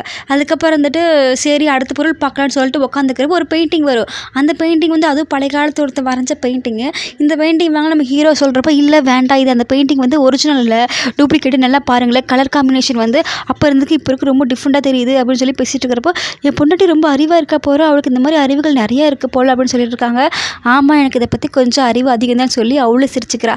அதுக்கப்புறம் திரும்ப ஏலம் எடுக்கிறப்போ இவ்வளோ அமௌண்ட் சொல்ல, நீ எதுக்கு ஏலம் சொல்கிற? இல்லை, இப்போ நான் ஏலத்தை அதிகப்படுத்தி விட்டதை அவள் வாங்குவா, அவள் தண்டை செலவு வரட்டும் அதுக்காக தான் அப்படின்னு சொன்னேன்னா, இவளும் ஏலத்தை ஏற்றி விட்ருவா, 1,00,000 2,00,000 கொடுத்து வாங்கிடுவா. அப்புறம் அவளுக்கே வந்துடும், பத்தியா அப்படின்னு சொல்லிட்டு அவள் இந்த மாதிரி நல்ல பொருள் எனக்கு தான் கிடைக்கும் பந்தா பண்ணிவிட்டு அவளும் போகிறா. இவங்க நம்ம ஹீரோயின் பார்த்து சிரிச்சுக்கிறாங்க. அதுக்கப்புறம் வீட்டுக்கு வந்துடுறாங்க. அங்கே குட்டி குட்டி ரொமான்ஸ் நடக்குது. நம்ம ஹீரோ நம்ம ஹீரோயினை அவள் குழந்தை மாதிரி கொஞ்சிக்கிட்டே இருக்காங்க. நீ முன்ன மாதிரி இல்லை, ரொம்ப வளர்ந்துட்டா, நீயே அங்கே மணியை ஏர்ன் பண்ணியிருக்க அப்படின்னு சொல்கிறாங்க. அந்த ஸ்டேஜில் அவள் என்ன பண்ணியிருப்பான்னா, அவங்களோட பெட்டு கட்டி ஜெயிச்சிருப்பா. அதில் இவளுக்கு 2 மில்லியன் கிடச்சிருக்கும். அதை வச்சு தான் அவங்க அம்மா பர்த்டேக்கு நான் ப்ரெசென்ட் பண்ண போகிறேன்னு சொல்லிட்டு இருப்பா. நான் எல்லாத்தையும் நான் பார்த்துக்கிறேன், நீயே இப்படி பண்ணுற அப்படின்னு சொல்லிட்டு போகிறப்ப, நான் தூங்க போகிறேன் போங்க அப்படின்னு சொல்லிட்டு போகிறப்பல பிடிச்சி இழுத்து திரும்ப மாடி மேலே போட்டு உட்கார வச்சுட்டு அவர் பேசிகிட்டு இருப்பார். நீ வர ரொம்ப குட்டி குழந்தை ஆகிட்டா, உனக்கு இப்போ ஓன் பாக்கெட் மணி வந்துருச்சு, நீ என்ன தேட போகிற, எங்கிட்டயே பொலைட் பண்ண போகிற, அண்ணனோட மென்டாலிட்டி நீ மாற்றிக்கணும், எல்லாரும் நீ அதிகாரம் பண்ணு அப்படின்னு சொல்லிட்டு இருக்கிறப்போ, நமக்கு ஏன் ஓகே எல்லாத்தையும் அதிகாரம் பண்ணுறா, இப்போ உங்களை அதிகாரம் பண்ணுற அப்படின்னு சொல்லிட்டு அங்கே ஃப்ளவர்ஸ் இருக்கும், அந்த ஃப்ளவர்ஸ்லாம் எடுத்து வைங்க பாப்பா அப்படின்னு அதிகாரம் பண்ணவா. ஓ, நீ என்னையவே அதிகாரம் பண்ணுறியா அப்படின்னு நம்ம ஹீரோ கிட்டே, ஏன் பண்ண மாட்டிங்களா அப்படின்னு சொன்னேன்னா, கண்டிப்பாக பண்ணுறேங்க மகாராணி அப்படின்ட்டு அந்த ஃப்ளவர்ஸ்லாம் எடுத்து வச்சுட்ருக்காங்க. எடுத்து முடிச்சிட்டேன். இப்போ அடுத்து என்ன செய்யணும், போய் எனக்கு ஒரு டம்ளர் தண்ணி கொண்டு வாங்கன்னு சொன்னோன்னா திரும்ப கொண்டு வந்து கொடுப்பா. அதுக்கு அடுத்து என்ன செய்யணும், எனக்கு ஆரஞ்சு பீல் பண்ணி கொடுங்க, நான் சாப்பிட்ணும்னு சொன்னோன்னே அதை பீல் பண்ணி கொண்டு வந்து கொடுத்து அவனே ஊட்டி விடுவான். பார்த்துட்டு சிரிப்பா, அவளுக்கு எனக்கு தூக்கம் வந்துருச்சு, நான் போய் தூங்குறேன் அப்படின்னு சொல்லி போகக்கூட திரும்ப பிடிச்சி மடி மேலே போட்டு கிஸ் கொடுக்குறப்போ, இது எல்லாமே பண்ணனே, எனக்கு ஏதாவது டிப் கொடுக்கலாம்ல அப்படின்னு சொல்லிட்டு முதுகுலாம் முத்தம் கொடுப்பாரு. அதுக்கப்புறம் அதெல்லாம் இல்லை, எனக்கு தூக்கம் வருது, நான் போய் ஃபஸ்ட்டு தூங்குறப்போங்க அப்படின்னு சொல்லிட்டு சிரிச்சுட்டே போய் படுத்துருவாங்க. நம்ம ஹீரோவும் உனக்காக விருப்பம் வர வரைக்கும் எனக்கு காத்துட்டு இருப்பேன் கண்மணியே அப்படின்னு சொல்லிட்டு ரொமான்ஸெல்லாம் பேசுகிறாங்கப்பா. அதுக்கப்புறம் அடுத்த நாள் காலையில் நம்ம பாட்டியம்மாவுக்கு பர்த்டே வந்துருச்சு, ஹீரோட அம்மாவுக்கு. அங்கே எல்லோரும் போகிறாங்க. அங்கே பார்த்தா அந்த வில்லிக்கறி நிற்கிறா. அவள் பெரிய குடும்பத்து பொண்ணு, நான் எங்கள் அப்பா வரதங்காட்டி உங்களை பார்க்க வந்திருக்கேன், நீங்கள் உங்களுக்கு பர்த்டே விஷ் பண்ண வந்திருக்கேன் அப்படின்னு சொல்லிட்டு ஒரு பெரிய பெயிண்டிங்லாம் கொடுக்குறாங்க. அவங்க பேசிகிட்டு இருக்கிற நம்ம ஹீரோயின் வந்துடுறாங்க. வந்துட்டு என் மருமகளை வந்துட்டான்னு சொல்லி எல்லாருக்கும் இன்ட்ரடியூஸ் பண்ணி வைக்கிறாங்க. இவதான் என்னோட மருமக அப்படின்னு சொல்லிட்டு பேசிகிட்டு இருக்கிறப்ப அவள் வில்லிக்காரி பரிசு கொடுப்பா அந்த பெயிண்டிங்கை. ஏன்னா இவ தான் ஏலத்தில் எடுத்திருப்பாள்ல. இப்போ நம்ம ஹீரோயின் சொல்லுவா, இதை பார்த்தா ஒரிஜினல் மாதிரி தெரியலையே, டூப்ளிகேட் மாதிரி தெரியுது அப்படின்னு சொல்கிறப்போ, உனக்கு என்ன அறிவு இருக்கா, நீ எப்படிப்பட்ட ஆளுன்னு சொல்லி தெரியும், நீ ஒரு புவர் கேர்ளு, என்ன கம்பேர் பண்ணுறேன், நான் 1,00,000 1 மில்லியன் கொடுத்து நான் வாங்கிட்டு வந்திருக்கேன், நீ தானே பார்த்து அப்படியே ட்ரிக் பண்ணுறியா, ஏமாத்தின்னு சொல்லி திட்டிக்கிட்டு இருப்பாள். நம்ம பாட்டியம்மா என் மருமகளை நீ பேசக்கூடாது, எதுக்கு பேசிகிட்டு இருக்க, அவள் யாருன்னு தெரியுமில்ல அப்படிலாம் பேசுவாங்க, அவள் யாராவது இருந்துட்டு போட்டா, ஆனால் என்னோட பெயிண்டிங் எதுக்கு அப்படி சொல்லலாம்னு சொல்லிட்டு இருக்கிறப்போ, நான் நிரூபிச்சு காமிக்கிறேன் அது உண்மையான பெயிண்டிங்கே கிடையாது அப்படின்னு சொன்னோன்னே, உண்மையான பெயிண்டிங் வீட்டில் இருக்குன்னு மாமியார்ட்ட சொன்னோன்னே, மாமியார் அந்த உண்மையான பெயிண்டிங் கொண்டு வந்து கொடுப்பாங்க. இவள் ஆதாரமெல்லாம் சொல்லுவாள், அவங்களோட சிக்னேச்சர் அங்கே இருக்கும், அவர் அங்கே தான் சிக்னேச்சர் போடுவார்னு சொல்லிட்டு அவரை பற்றி, அந்த ஃபேமஸான பெயிண்டரை பற்றி இவ எல்லாமே சொல்கிறப்போ அங்கே இருக்க எல்லாருக்குமே ஆச்சரியம் இருந்தால், பார்த்தா அதே மாதிரி இருக்கும். அதுக்கப்புறத்துட்டு இவளுக்கெல்லாம் புரியுது, அவள் இதெல்லாம் உனக்கு எப்படி தெரியும் அப்படின்னு சொல்லி சொல்கிறப்போ, அதெல்லாம் எனக்கு தெரியும், அவரை பற்றி நான் ஒரு ஃபேனு அந்த மாதிரிலாம் சொல்லிக்கிட்டு இருப்பா நம்ம ஹீரோயினை. அதுக்கப்புறம் சரி நீ என்ன பர்த்டே கிஃப்ட் கொடுக்க போகிறோன்னு கேட்டதுக்கு, நான் என் கையால் வாங்கினா வரைஞ்ச படத்தை கொடுக்க போகிறேன் அப்படின்னு சொல்லிட்டு ஒரு பர்த்டே கிஃப்ட் வந்து கொடுப்போம். அது பார்த்தா அவ்வளோ அழகாக இருக்கும். மாமியாருக்கும் ரொம்ப பிடிச்சிருக்கும். பார்த்தா இது போலி மாதிரி தெரியுது. இதே மாதிரி ஒன்று நான் வந்து மியூசியமில் பார்த்துருக்கேன். அதை திருட்டு வந்து நீ கொடுக்குறியான்னு சொல்லி கேட்குறப்ப இல்லையே இது என்னோட ஓன் கையில் நானே வரைஞ்சது, நான் எப்படி கொடுக்க முடியும்னு சொல்லி பேசிகிட்டு இருக்கிறப்போ அதுக்கப்புறம் வந்து அந்த உண்மையான பெயிண்டரோட அசிஸ்டன்ட் வந்து வருவான். அவன் வந்து பார்த்துட்டு எங்கள் சார் வந்து வந்துட்டுருக்காரு, வரக்கு முன்னாடி இது உங்களுக்கு கொடுக்க சொன்னான்னு சொல்லி கொடுத்தோன்னே ஏற்கனவே அந்த பெயிண்டிங்கை பார்த்துட்டு அது அவரோட அசிஸ்டன்ட் வரைஞ்ச பெயிண்டிங் தான் இதுன்னு சொல்லி சைன்லாம் போட்டிருக்கோம். அப்போ அது அசிஸ்டன்ட் நீ தானா, நீ அவ்வளோ பெரிய பெயிண்டரான்னு சொல்லி கேட்டுக்கிட்டப்ப இவெல்லாம் அதுக்கு இருக்க சான்ஸே இல்லை. அவரெல்லாம் வந்து யாரையுமே அப்ரண்டிஸை சேர்த்துக்கவே மாட்டார். இப்படி பிச்சைக்காரியை போய் அப்ரண்டிஸை சேர்த்துப்பாங்கன்னு சொல்லிட்டு அந்த வில்லிக்காரி சொன்னாலும் ஏன் மருமகள் இப்படி சொல்லலாமான்னு கேட்டதுக்கு இப்போ தானே உங்களுக்கு இப்படி, ஆனால் அதுக்கு முன்னாடி பிச்சைக்காரி தானே, இப்படி ஏமாத்தினா போய் சொன்னால் தப்பு இல்லையா அப்படின்னு சொல்லிட்டு அவங்க பேசிகிட்டு இருப்பாங்க. அதுக்கப்புறம் அந்த அசிஸ்டன்ட் வந்து நின்னோடனே நம்மளை ஹீரோனை பார்த்துட்டு வணக்கம் சீனியர், நீங்கள் இங்கே தான் இருக்கீங்களா, உங்களை பார்த்து எனக்கு ரொம்ப சந்தோஷம் அப்படின்னு சொல்லுவான். அங்கே எல்லாருக்கும் ஆச்சரியம், என்னது இவ தான் உங்கள் சீனியரான்னு சொல்லி கேட்டேன். ஆமாம், எங்கள் மாஸ்டரோட சீனியர், யாருமே அப்ரண்டிஸை சேர்த்துக்க மாட்டார், இவங்க தான் முதல் சேர்த்துருக்காரு, இவங்க ரொம்ப பிடிக்கும், சின்ன வயசுலேருந்து இவங்க தான் இருக்காங்க அப்படின்னு சொன்னாங்கன்னா அங்கே எல்லாருக்கும் ஆச்சரியம். நம்ம ஹீரோவும் மாமியாரும் நீ பற்றி நிறைய விஷயங்கள் மறைச்சி வச்சிருக்கேன், எங்களுக்கு ரொம்ப ஆச்சரியமாக இருக்குன்னு சொல்லி நம்ம ஹீரோவும் கொஞ்சிக்கு வரும். அப்புறம் அப்படிலாம் நம்பவே முடியாது, அவராக வந்து சொன்னால் தான் நாங்கள் நம்புவோம்னு சொல்லுவோம்னா பார்த்தா அவரு வந்துடுவார். வந்து நம்ம ஹீரோனை பார்த்துட்டு எப்படிமா இருக்க, நல்லா இருக்கேன்னு சொல்லி கேட்பாரு. உங்களுக்கு இவ்வளோ முன்னாடியே தெரியுமான்னு சொல்கிறதுக்கு தெரியும், என்னோட ஃபேமஸ் அசிஸ்டன்ட் இவ்வளோ நிறைய ட்ராயிங் பண்ணியிருக்காளே அப்படின்னு சொல்லிட்டு ஆமாம் எங்களுக்கு இப்போ தான் தெரிஞ்சது அப்படின்னு சொன்னோன்னே நீங்கள் யாரையுமே அசிஸ்டண்ட்டாக சேர்த்துக்க மாட்டீங்க, எப்படி சேர்த்தீங்க, இவ வந்து சின்ன வயசுலேருந்து ஒரு ஆக்சிடெண்ட்டில் வந்து அழுதுட்டு இருக்கிறப்போ இவர் தான் காப்பாற்றி கூட்டு போய் இங்கே வச்சிருப்பாரு. அந்த ஃபேமிலியில் வந்து அந்த பொண்ணு காணா போன ஃபீலிங் இருக்கிறப்போ இந்த பொண்ணு அதே மாதிரி இருந்துச்சு, எனக்கு ரொம்ப பிடிச்சிருந்துச்சு, அதனால் இந்த பொண்ணு நான் அசிஸ்டண்ட்டாக சேர்த்துக்கிட்டேன், அதே பொண்ணு மாதிரி நிறைய திறமைகள் இருந்துச்சுன்னு சொல்லி அவர் வந்து பேசிகிட்டு இருப்பார்.